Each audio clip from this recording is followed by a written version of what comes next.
Hello दोस्तों, स्वागत है आपका हमारे YouTube चैनल पर। चलो शुरू करते हैं आज की नई कहानी। एक बार की बात है, एक पानी का जहाज समुद्र के तूफानों में फंस गया था।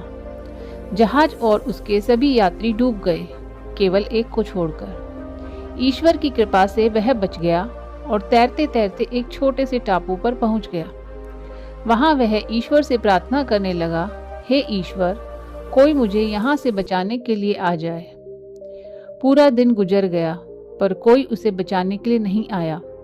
फिर वह रात को रेत में ही सो गया।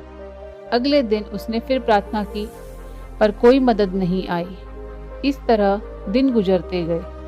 वह रोज प्रार्थना करता पर कोई सहायता नहीं आई। 1 महीने बाद वह हार मान चुका था।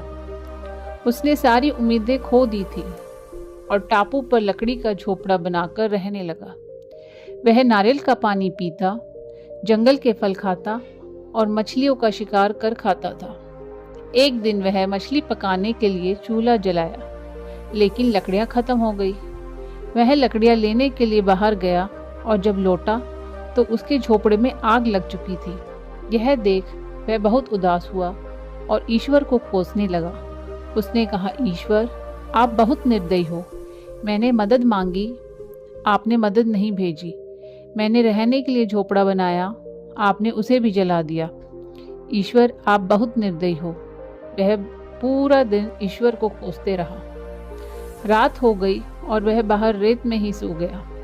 सवेरे जब उसकी नींद खुली तब उसने सामने एक बड़े से पानी जहाज को पाया। उसे अपनी आंखों पर भरोसा नहीं हो रहा था कि कोई उसे बचाने के लिए आ गया है। वह पानी जहाज में चढ़ा और जहाज चलने लगा। उत्सुकतावश उसने जहाज के कैप्टन से पूछा, आपको कैसे पता चला कि इस सुनसान टापू पर मैं फंसा हुआ हूँ? कैप्टन ने कहा, कल आपने ही तो फायर सिग्नल भेजा था। इस पर उस आदमी ने कहा, पर मैंने तो कोई फायर सिग्नल नहीं भेजा था। फिर उसे अपने जलते हुए झोपड़े की याद आ गई और वह समझ गया, कैप्टन ने उसके जलते हुए झोपड़े को फायर सिग्नल समझ लिया था।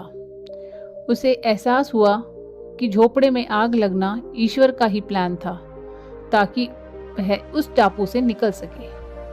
अब वह ईश्वर का शुक्रिया अदा करने लगा। दोस्तों, हम अपने सीमित बुद्धि से दुनिया को देखते हैं और ईश्वर के प्लान को समझ नहीं पाते। जब भी बुरा वक्त आता है, हम ईश्वर को कोसने लगते हैं, जबकि हमें ईश्वर पर विश्वास रखकर अपने कर्म करते रहना चाहिए। जब भी बुरा वक्त आए तो हमेशा याद रखना कि इसमें ही भी ईश्वर ने आपके लिए कुछ बेहतर सोच रखा है, जो सही समय आने पर आपको पता चलेगा। इसलिए कभी हार मत मानिए और अपने अच्छे कर्म करते रहिए।